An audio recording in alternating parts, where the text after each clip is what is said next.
Ahora sí, buenos días, iglesia. Que Dios les bendiga. Amén.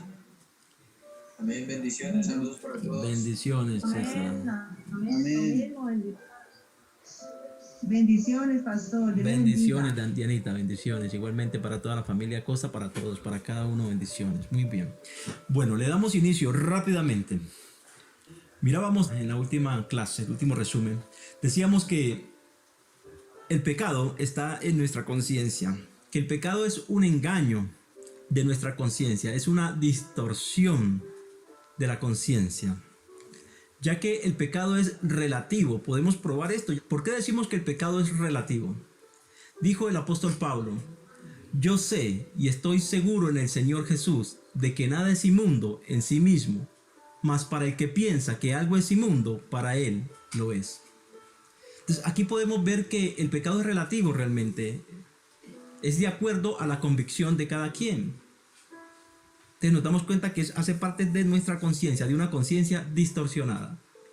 Esto quiere decir que para algunas personas ciertas cosas se les van a contar como pecado, de acuerdo a la convicción que tenga la persona, por supuesto.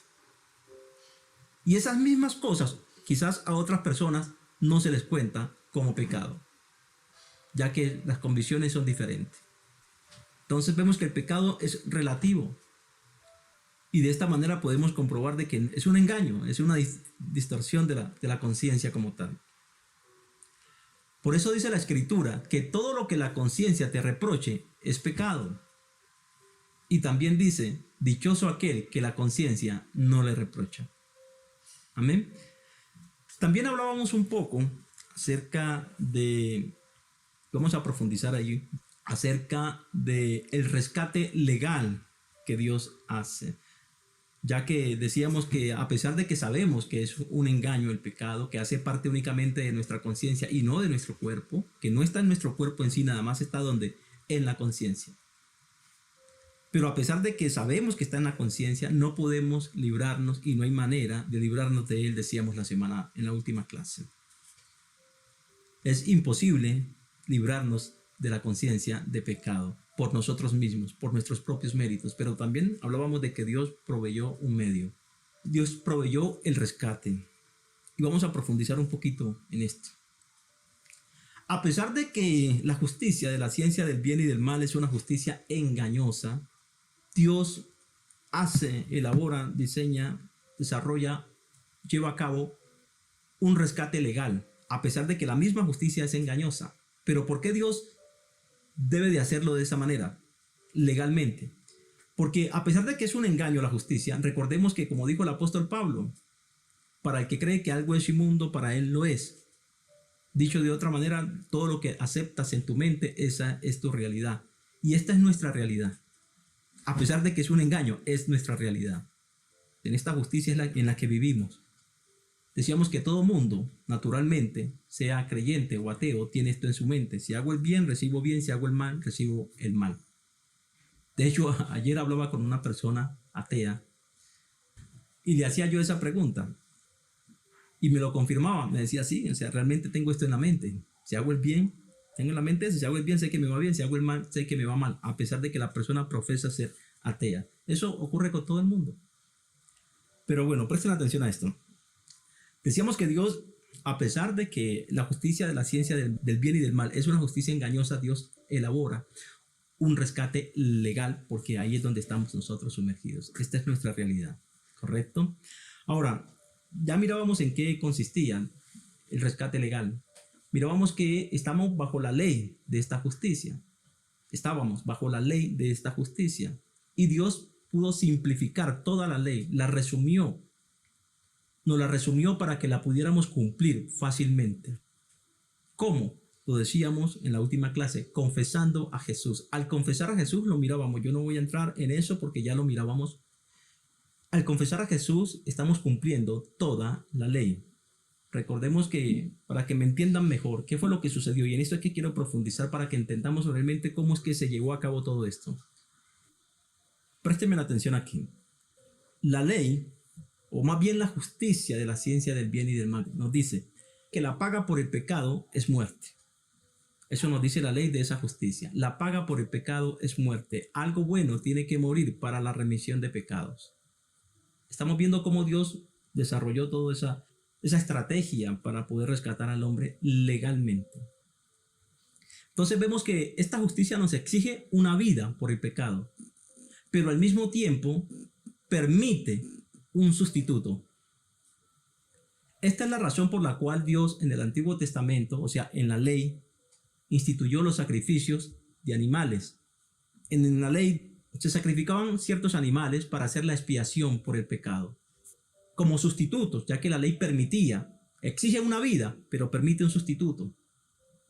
Y vemos que los sacrificios de estos animales realmente no tenían el poder de quitar el pecado de la persona. Solamente quizás alcanzaban una limpieza corporal, pero no tenía el poder de limpiar la conciencia de pecado.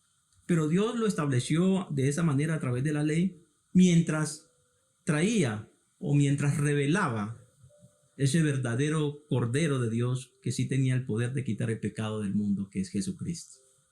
Entonces podemos decir que estos animalitos nos custodiaban, los sacrificios de la ley custodiaban al hombre mientras se manifestaba aquel verdadero Cordero que sí tenía el poder de limpiar la conciencia de pecado de una vez y para siempre. Sin embargo, el pacto, ojo con esto, el pacto de el hombre con la justicia de la ciencia del bien y del mal era hasta la muerte. Es como el pacto del matrimonio. Dice, hasta que la muerte los separe. Entonces el apóstol Pablo pone un ejemplo claro ahí en Romanos capítulo 7 y pone justamente ese ejemplo. Dice, la mujer está comprometida con el marido, está sujeta a la ley del marido mientras éste viva. Pero si el marido muere, la mujer queda libre de aquella ley para casarse con otro. Pero si la mujer, estando el marido vivo, se llega a otro hombre, cometerá adulterio. Pero si el marido muere, ella queda libre de esa ley. Entonces vemos que el pacto del matrimonio es hasta la muerte. Igual, el pacto del hombre con la justicia de la ciencia del bien y del mal es también hasta la muerte. O sea que la única manera de podernos librar de la ley de la justicia, de la ciencia del bien y del mal es muriendo. No hay otra manera. ¿Pero en qué consistía el plan de Dios? Bueno, entonces nos presenta a Jesús como ese sustituto, ya que ella permite un sustituto.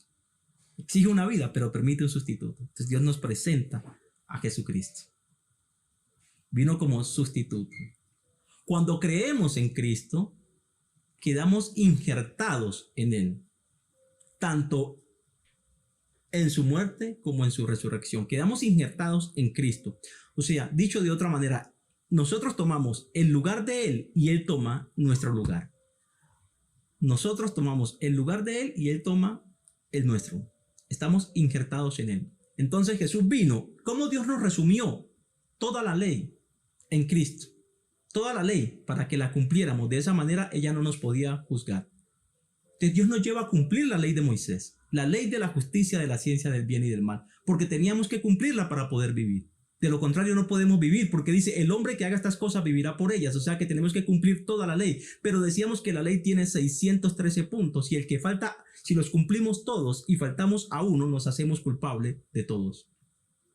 O sea que es prácticamente imposible cumplir la ley. Entonces Dios envió a Jesucristo bajo la ley y este cumplió toda la ley. Ojo, pero como ahora nosotros, cuando aceptamos a Cristo, quedamos injertados en Él. Nosotros tomamos su lugar y Él toma el nuestro. Entonces, ¿qué es lo que sucede? Que en ese momento vemos que Jesús cumplió toda la ley, pero como estamos injertados en Él, entonces nosotros también cumplimos toda la ley en Él. ¿Se dan cuenta? O sea, que cuando creemos en Jesús y lo confesamos con la boca, vemos que ahí queda cumplida toda la ley. De esa manera, Dios nos llevó a cumplir la ley resumida, únicamente confesando a Jesús. Ahora cumplimos la ley, ya no somos juzgados, pero tenemos un problema. Seguimos bajo la justicia de la ciencia del bien y del mal, a pesar de que ya no nos puede juzgar porque ya cumplimos la ley, pero seguimos bajo la jurisdicción de la justicia de la ciencia del bien y del mal. La manera de librarnos de esta justicia es que tenemos que morir porque exige una vida. Recordemos, el pacto es hasta la muerte y la manera de librarnos de ese pacto es muriendo. No hay otra manera, tenemos que morir. Esa es la razón por la cual Jesús murió. Entonces Jesús muere, pero como estamos injertados en Él, nosotros morimos juntamente con Cristo. Y al morir con Cristo, pues ahí terminó nuestro pacto, nuestro compromiso con la justicia de la ciencia del bien y del mal. Ahora Jesús resucitó de entre los muertos y seguimos injertados en Él. Entonces resucitamos en Cristo juntamente con Él. Pero ya no bajo la justicia de la ciencia del bien y del mal, sino bajo la gracia, bajo una nueva justicia, porque ahí terminó nuestro pacto con la justicia de la ciencia del bien y del mal. Realmente es un plan maravilloso, solamente Dios lo podía desarrollar. En esto consiste, o sea, esta fue la estrategia que Dios diseñó para poder rescatar al hombre legalmente. De esta manera nos rescata legalmente. Pero para que esto se active realmente en nuestra vida, necesitamos entender que en Cristo, ¿cuáles son esos beneficios? O sea, necesitamos entender qué fue lo que Jesús hizo en mi vida. ¿Cuáles son los beneficios que yo recibo por aceptar a Cristo en mi vida? Porque si no lo comprendo, esto no me va a servir de nada. Porque se activa cuando yo lo comprendo. Entonces, al comprenderlo, debo cambiar mi manera de pensar. Entonces, la principal obra que vino a hacer Jesús fue librarnos del pecado y también de la justicia, de la ciencia, del bien y del mal. Recordemos que decíamos que Satanás nos gobierna por medio del temor que produce el pecado, o sea, por medio del pecado. Pero si ya hemos muerto al pecado, o sea, si ya no tenemos pecado, si ya acabó nuestro compromiso con el pecado, si ya rompimos el compromiso con el pecado, recordemos que nos dice que el pecado es infracción de la ley. Y si ya no estoy más bajo la ley, ya no estoy ni siquiera más bajo la justicia de la ciencia del bien y del mal, entonces no se me puede inculpar de pecado. Ahora estoy bajo una nueva jurisdicción, bajo una nueva justicia, que es la gracia. Y aquí hemos dicho, no existe el juicio, no existe el pecado. O sea, porque aquí estamos en la verdad. Esta justicia es la verdadera. Aquí no existe el pecado nunca existió. Hacía parte nada más de una conciencia distorsionada. Pero igual, Dios debe hacer el rescate legal y así lo acabamos de ver. Hizo el rescate legal. Entonces, si no comprendemos esto, no me va a aprovechar de nada. Decíamos, Satanás nos gobierna a través del pecado. Pero si ya salimos del pecado, ya no estamos más bajo la jurisdicción del pecado, Satanás ya no tiene dominio, no tendrá control sobre nosotros. Esa es la manera de escapar de las garras de Satanás. Repito, si no me concientizo de esto, Cristo no me servirá de nada. Dijo el apóstol Pablo, el hijo del rey, mientras es niño, en nada difiere del esclavo. ¿Por qué? Porque no sabe los beneficios que tiene como hijo del rey. Solo hasta que crece y se concientiza de cuáles son los beneficios, cuál es la diferencia que él tiene al esclavo, entonces puede hacer la diferencia y puede aprovechar los beneficios que tiene como hijo del rey. Mientras tanto, se comporta como un esclavo, a pesar de que es hijo del rey. Entonces, lo mismo, aquí tenemos unos beneficios tremendos y confesamos y profesamos creer en Jesús, pero si no entendemos realmente qué es lo que Jesús está haciendo en mi vida, si no entiendo lo que Jesús está haciendo en mi vida, eso no me aprovechará de nada.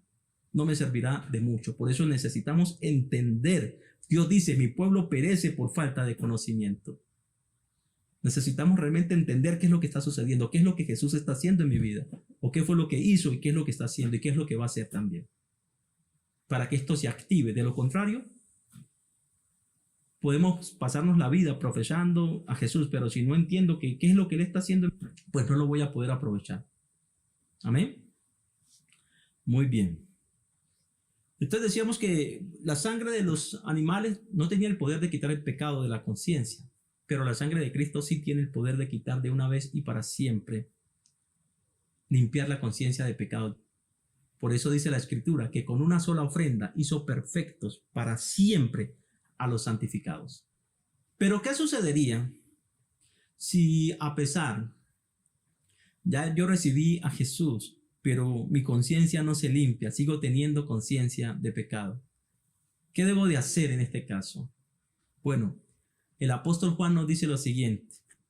Si la conciencia o tu corazón, que es lo mismo, dice, si tu corazón te reprende, piensa que Dios es más grande que tu corazón y Él sabe todas las cosas. Dicho de otra manera, en otras palabras, si ya recibiste a Jesús y entiendes lo que Él ha hecho en tu vida, entiendes que al recibir a Jesús ya no estás más bajo la jurisdicción del pecado.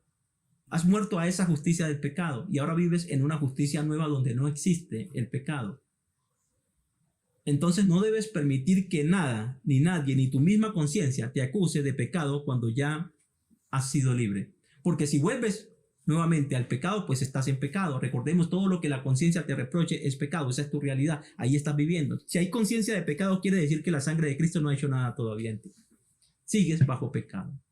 Esta es la razón por la cual aquellos hermanos que profesan ser cristianos han aceptado a Cristo, pero siguen apegados a la ley, que tienen que cumplir la ley para alcanzar la salvación. ¿Qué es lo que sucede? Pues ellos seguirán teniendo conciencia de pecado siempre y estarán bajo el dominio de Satanás y no han salido de la justicia, de la ciencia, del bien y del mal. O sea, Cristo no les está aprovechando de nada, a pesar de que profesan ser cristianos. Por eso es necesario que entendamos esto. Es la única manera de salir de las garras de Satanás. Pero algunos son temerosos y dicen, no, pastor, eso que usted está enseñando es muy peligroso. Muy peligroso lo que usted está enseñando. Usted está diciendo que el pecado en esta nueva justicia no existe. Usted está diciendo que si la conciencia me hace sentir que soy un pecador, usted está diciendo que piense que Dios es más grande que mi conciencia. Y esto es peligroso porque la puedo cauterizar. No. Déjeme decirle que no es así. ¿Por qué? Decíamos que cauterizamos la conciencia cuando usamos cualquier método nuestro para huir de la conciencia de pecado. Pero si usamos el método provisto por Dios, no tenemos por qué temer, porque este método lo está proporcionando es Dios, no es el pastor. Yo nada más les estoy informando qué fue lo que Dios hizo para que usted recibiera ese beneficio. Esa es mi tarea, anunciar el mensaje del evangelio, anunciar. Y usted tiene libre albedrío y usted puede decidir si lo toma o lo rechaza. Pero no debemos temer usar el método provisto por Dios. Tema cuando use cualquier otro método que no sea dado por Dios. Aquí no estamos tomando atajos, estamos usando el método que Dios proveyó para eso. Entonces yo por eso no tengo por qué sentir temor de lo que Dios me está diciendo, que eso fue lo que Él hizo por mí. De hecho, si no lo hago, el sacrificio de Jesús fue en vano. Porque le estoy diciendo, no le va a aprovechar. Si usted sigue apegado que tiene que cumplir los mandamientos, las normas, los preceptos y la ley de Moisés, entonces la sangre de Cristo no le aprovechó de nada, como dijo el mismo apóstol Pablo en el libro de Gálatas, capítulo 3. Desde el 2. Ese libro de Gálatas es interesante todo. Entonces se dan cuenta por qué tenemos que cambiar nuestra manera de pensar. Al entender esto, nuestra manera de pensar debe cambiar. Si seguimos pensando de la misma manera, pues la sangre de Cristo no ha hecho nada en su vida. Sigue usted con todos sus pecados, por ende está bajo la justicia de la ciencia del bien y del mal y está bajo el dominio de Satanás. Así de sencillo. Entonces no tenga temor de usar el método provisto por Dios, que es Cristo. Si la conciencia me está acusando de pecado, pues voy a pensar que Dios es más grande que mi conciencia. No, Dios dice que yo en Cristo estoy libre de pecado. La sangre de Cristo me limpió de una vez y para siempre la conciencia de pecado. Amén. Listo. Tenemos que formatear ese disco duro, mejor dicho. Reseté ese disco duro. Ahora, estamos hablando que el pecado en esta nueva justicia no opera, no existe. Sí, es verdad, pero tenemos que entender también qué es el pecado realmente. ¿Cuál es el verdadero pecado? El verdadero pecado es no aceptar el método provisto por Dios. Ese es el verdadero pecado. Dicho de otra manera, la incredulidad en Cristo. Ese es el verdadero pecado. Por eso dice la Escritura, de tal manera amó Dios al mundo que ha dado a su Hijo unigénito para que todo aquel que en él crea no se pierda, mas tenga vida eterna.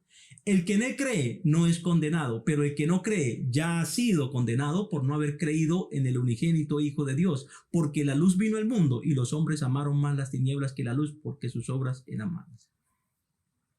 Entonces, ¿se da cuenta cuál es el verdadero pecado? El verdadero pecado produce ¿qué? Muerte. Ojo, la paga por el pecado es muerte. El pecado es infracción de la ley. El pecado produce muerte. El verdadero pecado. Ojo. Y entonces tenemos que aprender a diferenciar. Decíamos que el verdadero pecado es la incredulidad.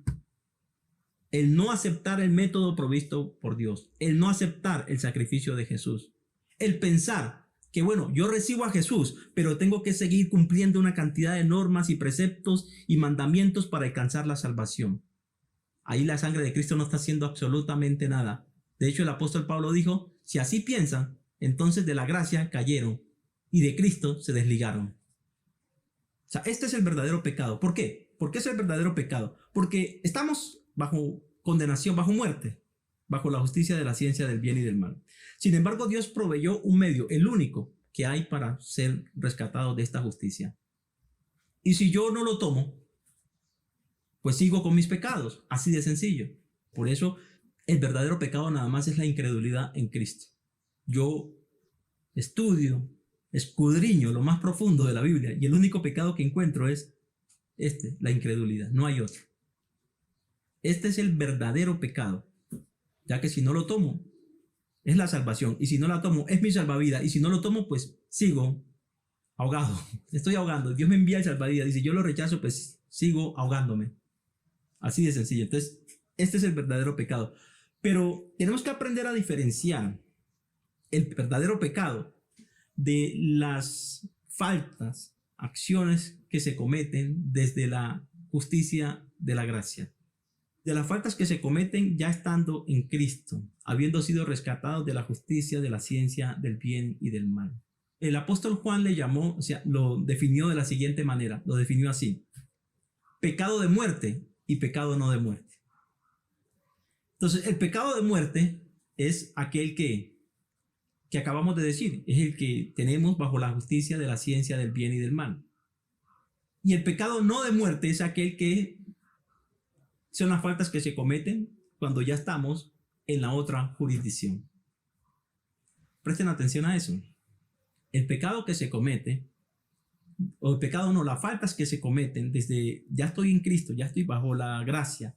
Y si cometo algunas faltas aquí, esto es lo que el apóstol Juan le llama pecado no de muerte, pero realmente no es pecado. El apóstol Juan usó la palabra pecado porque es la única que él tenía en ese momento, la única que había para describir esto, pero realmente no es pecado, porque decíamos que el pecado es infracción de la ley, y si ya no estoy más bajo la ley, estoy bajo otra justicia, bajo otra jurisdicción, entonces no se puede inculpar de pecado, o sea, no podemos hablar del pecado. ¿Sí me comprenden? Entonces llamémosle falta, pero esas faltas como tal, nada más se resumen entendiendo que bajo la gracia, la única ley que hay es el amor. Esas faltas es que no ando en amor, mejor dicho. Todo lo que no es de amor, eso sería esas faltas. Cuando yo hago cualquier cosa que va en contra del amor, sería una falta. Pero esas faltas como tal, si queremos no le llamamos falta, las podemos definir de la siguiente manera. ¿Y cómo le llamaríamos? Le podríamos llamar frutos.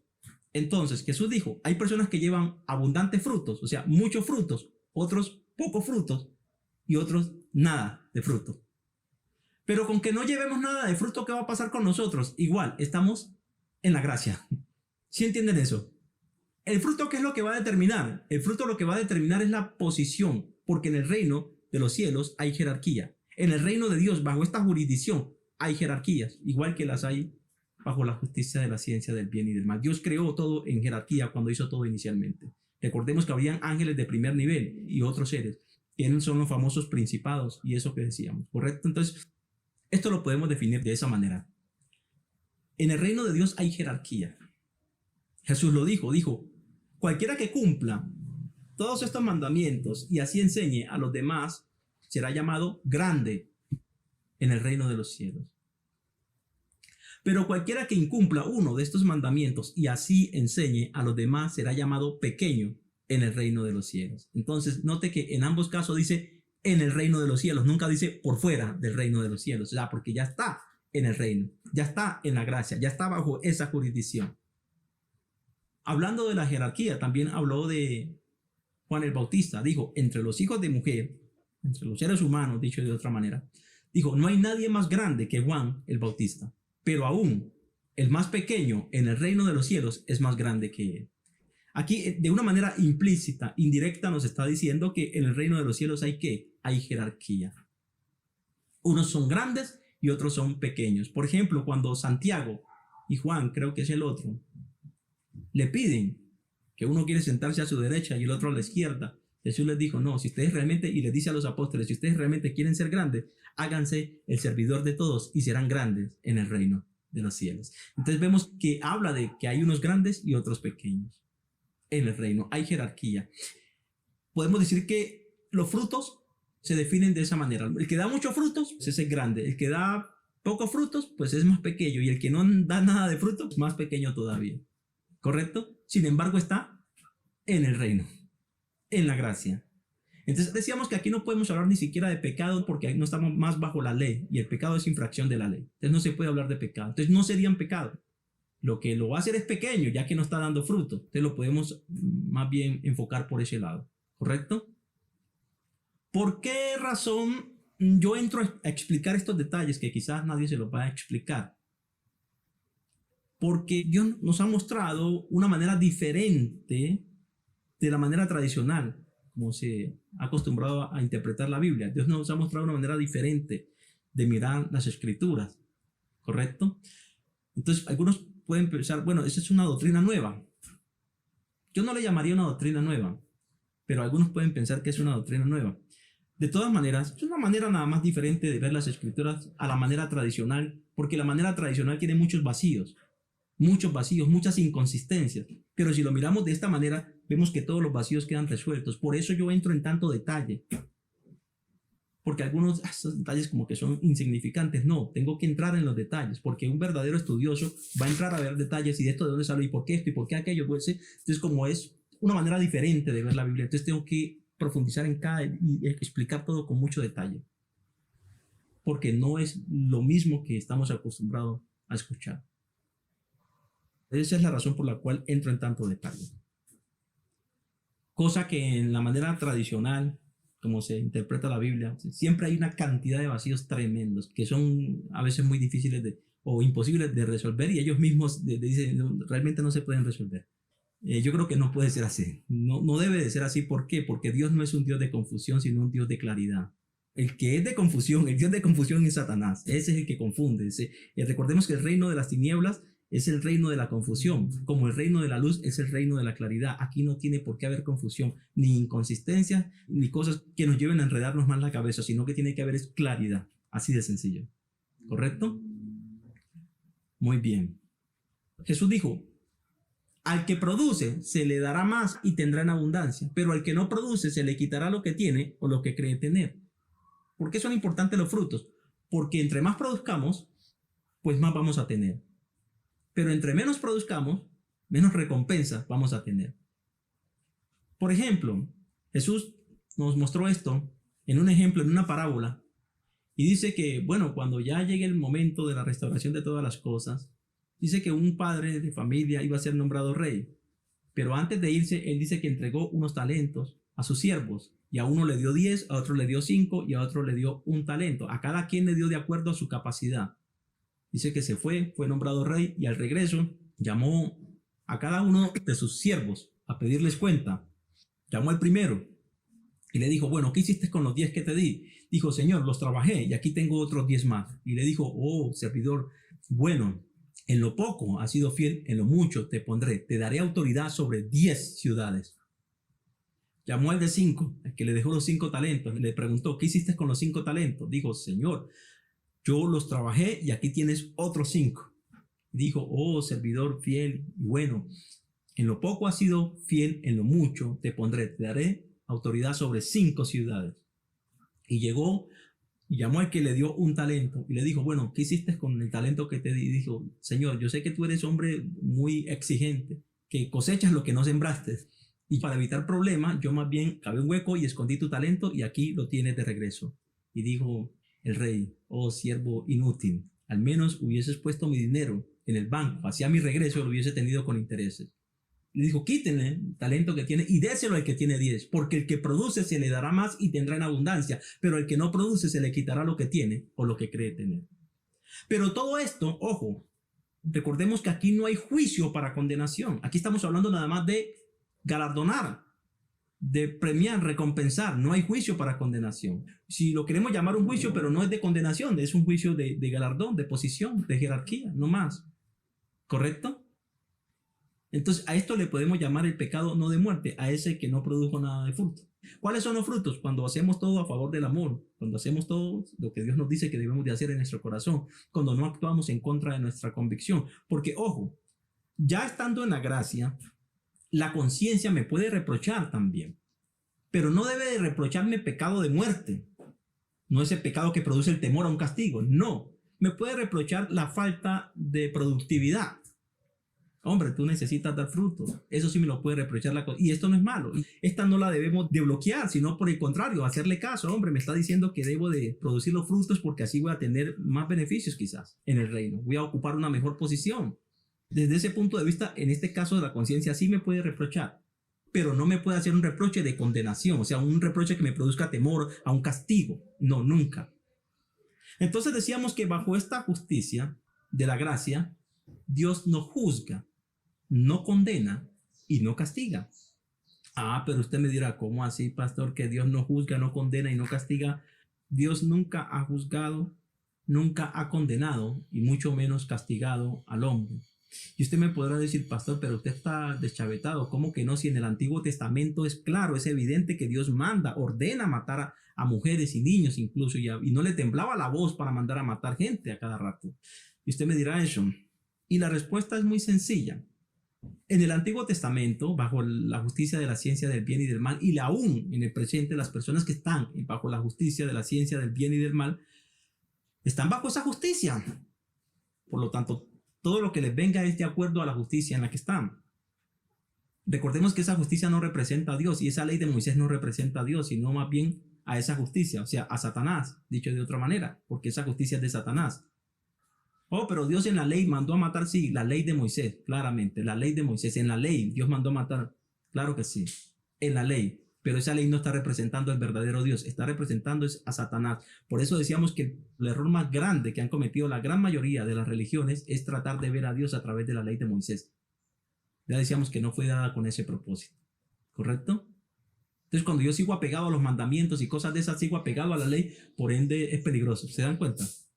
Por eso necesitamos cambiar, limpiar la conciencia, entender que estamos bajo una justicia nueva, una jurisdicción nueva, y empezar a pensar de acuerdo a la jurisdicción en la que vivimos. Entonces, ¿cómo podemos probar que Dios nunca ha juzgado, ni condenado, ni castigado al hombre desde su justicia? Nunca lo ha hecho. Todos los castigos y todo lo que el hombre recibe, lo recibe porque está bajo la justicia de la ciencia del bien y del mal. Oh, no es que Dios en el Antiguo Testamento, claro, bajo la ley de Moisés, era la ley de Moisés quien los castigaba, porque el hombre estaba bajo esa justicia, bajo esa ley, pero no era Dios en sí. Quiero que entendamos eso. ¿Cómo podemos mirar eso? Sencillo. Por ejemplo, si leemos en Juan capítulo 8, versículo 17, dice: porque no envió Dios a su Hijo al mundo para condenar al mundo, sino para que el mundo sea salvo por él. ¿Se dan cuenta? Vemos que Dios no condena al mundo. De hecho, vemos que Dios dice, y Dios demostró su amor para con nosotros, que siendo aún pecadores, Cristo murió por nosotros. O sea, el amor de Dios siempre ha sido, es y será el mismo. Nunca ha cambiado para con el hombre. Eso de que Dios juzga, condena y castiga es una percepción, es una distorsión de la mente del hombre. Hace parte de la distorsión que provocó la justicia de la ciencia del bien y del mal. ¿Cómo podemos seguir probando esto? Sencillo. Dice la Escritura que Jesús es la imagen visible del Dios invisible. Dicho de otra manera, como el mismo Jesús lo dijo, el que me ha visto a mí, ha visto al Padre. Al ver a Jesús podemos conocer cuál es el comportamiento o el carácter del Padre para con el hombre. ¿Cuál fue el comportamiento de Jesús para con el hombre? Ese es el carácter del Padre para con el hombre. Es lo mismo, porque él es la imagen visible del Dios invisible. El que me ha visto a mí, ha visto al Padre, dijo. Dijo, nadie conoce al Padre sino el Hijo y aquel a quien el Hijo lo quiera dar a conocer. O sea, Jesús nos da a conocer al Padre a través de ¿qué? De su propia vida, de su propio testimonio, de su propio carácter. El carácter de Jesús es el carácter del Padre. Y entonces vemos qué nos dice Jesús acerca de esto, si condena o no condena al hombre. Por ejemplo, al leer Juan en el capítulo 12, en el versículo 47, nos dice, al que oye mi palabra y no la guarda, yo no le juzgo, porque no he venido a juzgar al mundo, sino a salvar al mundo. Entonces vemos que Inicialmente mirábamos que Dios no condena. Aquí nos dice que no juzga. Y cuando leemos, por ejemplo, en Juan capítulo 5, versículo 45 al 47, nos dice Jesús: no crean que yo soy el que los acuso delante de mi Padre. Es Moisés quien nos acusa, en quien ustedes tienen su confianza. Entonces nos está diciendo que ¿quién es el que nos está acusando realmente? Cuando dice Moisés, Moisés es sinónimo de la ley, ojo. Entonces me está diciendo que la que me está acusando es que es la ley de Moisés. O sea, no es Dios, no es Cristo, es la ley de Moisés. Aquí lo está explicando claramente Jesús. Quien nos acusa es Moisés. Entonces, aquellas personas que están apegadas a la ley de Moisés, ellos confían en la ley de Moisés y confían en ser salvos a través del cumplimiento de la ley de Moisés. Pero Jesús les está diciendo: yo no soy el que los vengo a acusar delante de mi Padre, es Moisés. O sea, es la ley que ustedes en la que están, es la que los está acusando, no soy yo. Cristo representa la gracia, como Moisés representa la ley de la justicia, de la ciencia del bien y del mal. Entonces vemos que ¿quién es el que juzga al hombre? Es la ley, no es Dios. ¿Se dan cuenta? Y si ya no estoy más bajo la ley, ya no estoy más bajo la jurisdicción de la ciencia del bien y del mal, no estoy más bajo juicio. Muy bien. Bueno, por el momento lo vamos a dejar ahí. Vamos a hacer el cuestionario. Ya sabemos que el cuestionario son preguntas muy sencillas. La respuesta a estas preguntas son la conclusión a lo que estudiamos hoy. ¿Está bien? Pueden abrir los micrófonos. El que quiera responder, abre su micrófono y responde. Vamos con la primera pregunta, rápidamente. ¿Cómo podemos probar que el pecado es un engaño y que hace parte de una conciencia distorsionada? Con eso arrancamos hoy. Ajá. Pues yo diría, pastor, que estamos bajo la ley, ¿no? Bajo la ciencia del bien y del mal, que es la que nos mantiene engañados, ¿sí? No estamos bajo la gracia. Ya en Cristo Jesús, que somos nuevas criaturas renovadas, ¿sí? No sé. No, muy bien, muy bien. ¿Alguien quiere agregar algo más? Porque el pecado solo existe bajo la justicia de la ciencia del bien y del mal, no bajo la gracia. En la gracia no hay pecado. Entonces, mientras sigamos existiendo, mientras sigamos pensando que estamos bajo la justicia de la ciencia del bien y del mal, vamos a tener, digamos que esa sensación de pecado, pero en la gracia no. Correcto. En la gracia ya no hay pecado. Muy bien, muy bien, muy bien. Bueno, ahí se complementó, claro que sí. Bueno, está bien, muy bien. Pastor, Sí. y no tengo el pasaje, pero decíamos algo acerca que dichoso aquel que la conciencia no le reproche. Sí, correcto, también, claro, también hablábamos sobre eso. El del pasaje anterior. Muy bien. Vamos con la siguiente pregunta. ¿Por cuánto tiempo la sangre de Cristo nos limpia la conciencia de pecado? El método lo hace una vez y para siempre. Empezamos a hablar sobre lo que ocurrió en la ley de Moisés, que se permitía que el pecado de cierta manera tuviera un sustituto, que eran los corderitos, y pues esto tal vez limpiaba la conciencia, pero era algo mínimo. Sí, amén, así es. Claro, muy bien, muy bien. Vamos con la otra pregunta rápidamente. ¿Qué sucedería si no entiendo lo que la sangre de Cristo debe de hacer en mi vida? Pues Puede hacer en nuestra seguiríamos vida. bajo la ciencia del bien y del mal, sí, no estaríamos ligados a lo antiguo, no a lo que Cristo hizo en la cruz por nosotros. Correcto. Que con su sangre pues fuimos lavados, fuimos limpiados y fuimos curados. Si no lo entendemos así, pues continuamos bajo la ley. Bajo la ley, exactamente. ¿Se dan cuenta? Muy bien, correcto. ¿Se dan cuenta lo importante que es entenderlo? Porque de lo contrario no me aprovecha de nada. ¿Sí? Muy bien. Excelente. ¿Qué debo de hacer si después de haber recibido a Cristo sigo teniendo una conciencia de pecado? Decíamos que pensar, si nuestra mente si la conciencia nos reprocha, pensar que Dios está por encima de la conciencia y que Dios lo sabe todo. Amén, amén, muy bien, correcto. Si la conciencia me reprocha, después de haber recibido a Cristo, debo de pensar que Dios es más grande que mi conciencia. Si la conciencia, sigo teniendo una conciencia de pecado, ¿no? De pecado. Ya mirábamos y hacíamos la aclaración. ¿Qué es el pecado de muerte y qué es el pecado no de muerte? Sí, bueno, entonces, ¿cuál es el verdadero pecado? La siguiente pregunta. No estar con la firme convicción que somos salvos en Cristo Jesús. Correcto. No tener fe, no creer en ese regalo de gracia que nos dio nuestro Padre Celestial.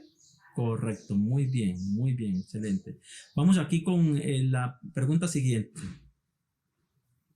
¿Cuál es el pecado no de muerte? Las acciones, los errores que como seres humanos cometemos constantemente y pecados constantes, todo lo que no tenga que ver con el pecado más grande que es el no creer en Jesucristo, los errores diarios con los que estamos batallando a diario y que son como nuestros aguijones. Correcto, claro, muy bien. El pecado no de muerte, está bien, excelente. ¿Alguien quiere complementar esa respuesta?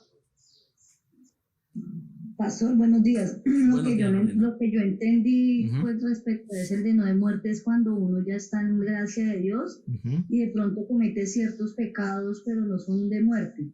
Es lo que yo comprendí de lo que usted nos explicó. Muy Cuando bien. uno ya está en gracia con Dios y ya Ujú. está uno adentro del reino, digamos así como en el reino, y uno comete ciertas cosas, pero que no son de muerte, Correcto. ciertos pecados. Muy bien, exactamente. Sí, muy bien, todo está perfecto lo que han dicho, muy bien. Sin embargo, me gustaría que alguien, otra persona, complementara algo. Quiero que me digan algo que es clave, que dije acerca de eso. Otra manera de definir ese pecado, no de muerte.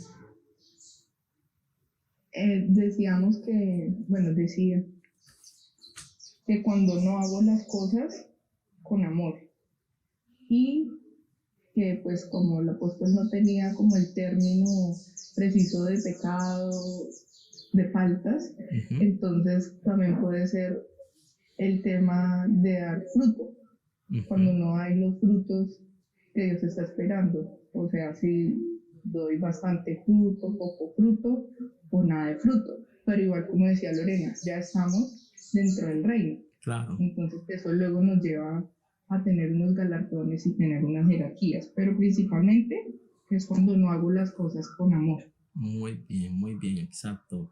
Las tres respuestas estuvieron excelentes, muy bien, ahí se complementaron todas, ¿sí? Muy bien. Una complementó la otra y así sucesivamente, muy bien. La siguiente pregunta, ¿por medio de qué nos gobierna Satanás y cómo podemos escapar de su dominio? Según lo que estudiamos hoy. Bueno, pastor, Ujú.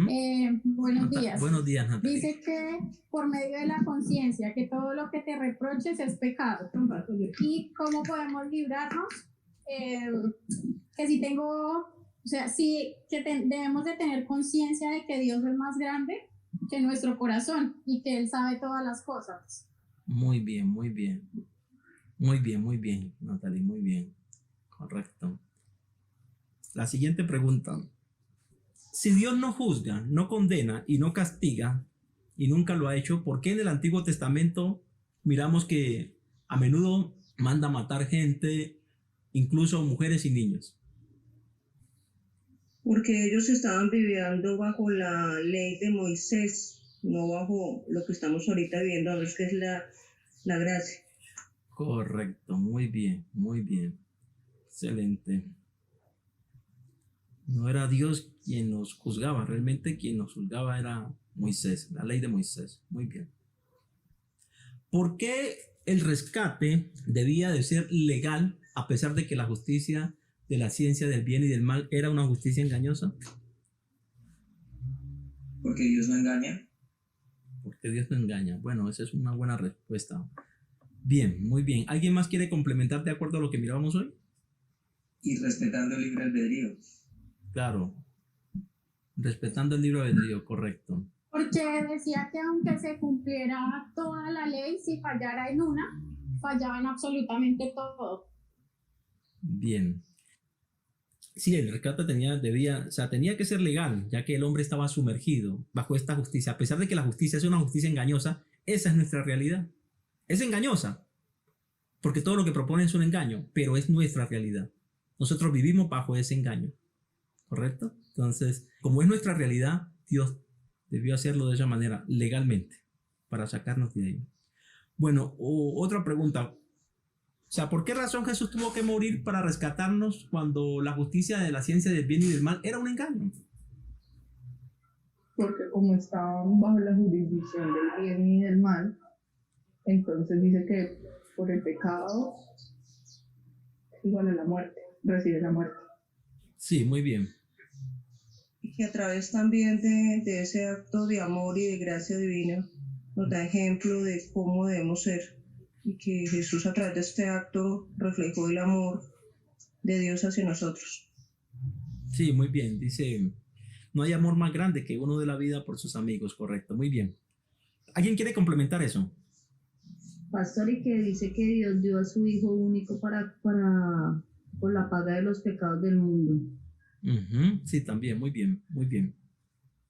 Sí, sí, correcto, muy bien. Él murió. ¿Cómo dice Rui? Rui también está dando su respuesta acá. Que Cristo Ujú, murió porque nosotros nos injertamos en Él. correcto. Teníamos que morir y Él murió por nosotros y como estábamos injertos en Él, entonces morimos con Él, pero cuando Él resucitó, resucitamos con Él. Muy bien, excelente también, muy bien. Ok, muy bien. Sí, correcto.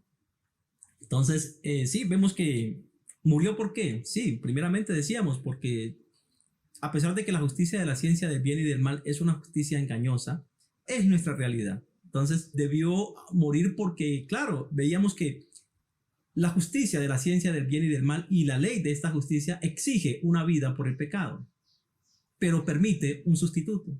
Y entonces Jesús vino como sustituto, ¿correcto? Decíamos que esa fue la razón por la cual Dios instituyó los sacrificios de animales bajo la ley. Decíamos que se sacrificaban animales y estos animales hacían la expiación por el pecado. Eran sustitutos del hombre, pero realmente ese animalito no tenía el poder de quitar el pecado de la persona, únicamente algo pasajero, momentáneo, algo muy efímero, no perdurable. La gente hacía el sacrificio, pero tenían que estarlo haciendo continuamente porque la conciencia de pecado seguía allí. Pero vemos que Cristo hizo el sacrificio de una vez y para siempre. Entonces, esta es la razón por la cual Jesús tiene que morir. Allí estamos y bueno, Jesús se presenta como sustituto, lo que Ruby también decía, o sea, quedamos injertados en él. Porque decíamos que el pacto del hombre con la justicia de la ciencia del bien y del mal era hasta la muerte.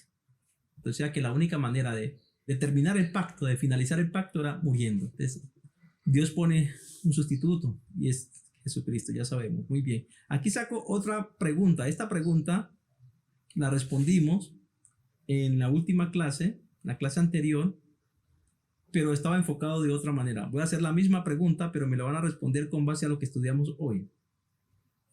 ¿Cómo Dios resumió la ley? ¿Cómo la simplificó para que la pudiéramos cumplir fácilmente? En los 10 mandamientos, pastor. Bueno, la ley tiene los 10 mandamientos, las normas y preceptos. Decíamos que en total son 613 puntos, pero esos 613 puntos Dios no los resumió, los simplificó de una manera que la pudiéramos cumplir fácilmente. ¿Cuál fue esa manera? Yo lo expliqué hoy durante el estudio. Vamos a ver si alguien se acuerda de eso. O sea, Dios nos llevó a cumplir la ley, toda la ley de Moisés, porque teníamos que cumplirla. Estábamos bajo esa ley, recordemos. Y la ley decía, el hombre que haga estas cosas vivirá por ellas. O sea que teníamos que cumplir la ley de todas maneras.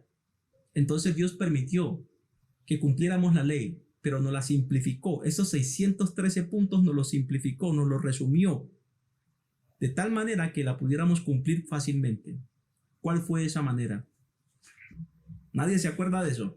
Son de las cosas que nunca podemos olvidar, que siempre deben de estar presentes en nuestra mente. Pastor, es ser consciente que por medio del amor tan grande que Dios nos tuvo, dio a su único hijo, en prueba de ese amor inmenso. Y bajo ese amor inmenso estamos en su gracia.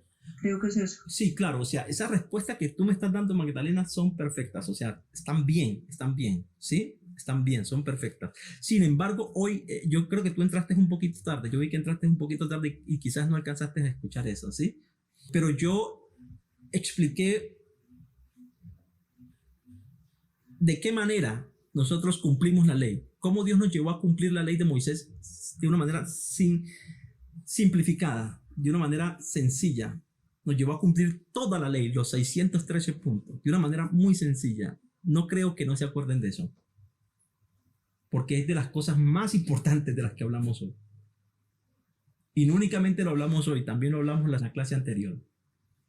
Voy a recordar una vez más con mis palabras. Entonces, que Dios nos llevó a cumplir toda la ley de Moisés, nos la resumió únicamente cuando confesamos a Jesús con la boca. Como dice el apóstol Pablo, porque te salvarás si confiesas con tu boca que Jesús es el Señor, ¿correcto? Recordemos que cuando creemos en Jesús y lo confesamos con la boca, quedamos injertados en Él. Y como Jesús cumplió la ley, porque Él nació bajo la ley y cumplió toda la ley, Él cumplió los 613 puntos. Al Él cumplir toda la ley, los 613 puntos, nosotros también las cumplimos juntamente con Él. Cuando Él muere, nosotros morimos juntamente con Él. Decíamos que teníamos que morir porque la ley exigía una vida, pero permitía un sustituto. Entonces también ahí vemos que ahí morimos a la ley, porque el compromiso, el pacto del hombre con la ley era hasta allí, hasta la muerte. Entonces era necesario morir. Esta es la razón por la cual Jesús muere. Y al resucitar, resucitamos en una criatura nueva, pero ya no más bajo la ley, sino bajo la gracia. Pero aquí la respuesta específicamente es cómo nos llevó Dios a resumir toda esa ley, esos 613 puntos, confesando a Jesús con la boca. Punto. ¿No se acordaban de eso? Cuando usted confiesa a Jesús con la boca, está cumpliendo toda la ley. Lo explicábamos en la clase anterior.